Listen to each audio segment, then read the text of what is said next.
కార్యక్రమం రైతులను ప్రత్యేకంగా ధన్యవాదాలు చేసుకుంటున్నాము. మన కూటమి ప్రభుత్వం ఎలక్షన్ ముందు సూపర్ సిక్స్లో ఇచ్చిన హామీలో భాగంగా అన్నదాతలకు 20,000 రూపాయలు పెట్టుబడి సహాయం కింద అన్నదాత సుఖీభవ పథకం పేరు మీద ఇస్తామని మాట్లాడడం జరిగింది. అందులో భాగంగా రెండో విడత ఈరోజు మన ప్రధానమంత్రి మోడీ గారు అలాగే చంద్రబాబు నాయుడు గారు పవన్ కళ్యాణ్ గారు కూటమి ప్రభుత్వం కలిసి 7,000 రూపాయలు అన్నదాతల అకౌంట్లోకి ఈరోజు ఇవ్వడం జరుగుతుంది. ప్రతి ఒక్క రైతు కూడా రైతు బాగుంటేనే రాష్ట్రం బాగుంటుంది, రాష్ట్రాలన్నీ బాగుంటేనే దేశం బాగుంటుంది. కాబట్టి ప్రతి రైతు కూడా వ్యవసాయం చేయాలి.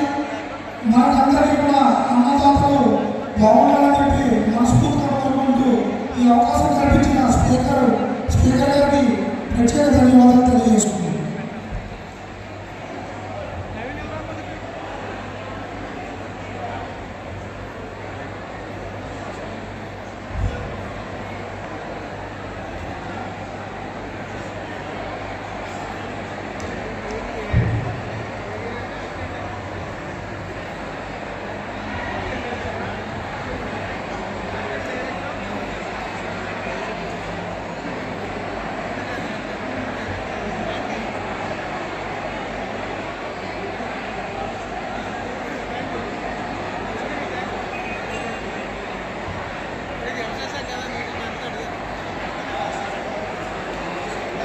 సహజ వ్యవసాయం యొక్క భవిష్యత్తు దృష్టి పరిస్థితి ఎలా ఉంటుంది?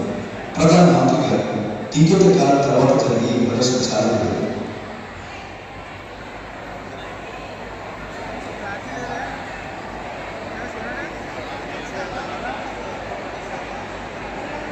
ఆయన ఇక్కడ ఒక బహిరంగ సభలో కూడా ఇస్తారు. ఇందులో ఒక వ్యవసాయ శాస్త్రవేత్త కూడా ఉన్నారు, అందులో ఒక రైతు కూడా ఉన్నారు. కాబట్టి వ్యవసాయం రైతుల కోసం ప్రధాని నరేంద్ర మోడీకి ఉన్నదా